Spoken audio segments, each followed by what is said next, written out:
Pasukan pertahanan Israel melaporkan 2 Zionis hanyut saat menumpangi kapal yang menuju ke wilayah maritim Lebanon.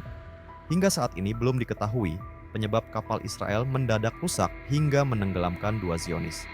Mengutip tribunenews.com, informasi itu disampaikan IDF melalui telegramnya pada Kamis, 12 September 2024 malam.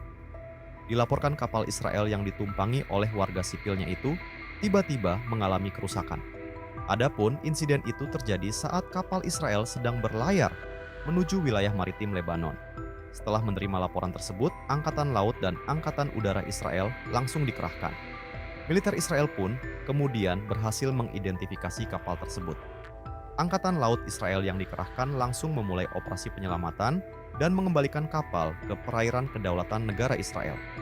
Namun hingga saat ini, 2 penumpang kapal Israel yang melintas perairan Lebanon itu dinyatakan hilang dan masih dalam pencarian.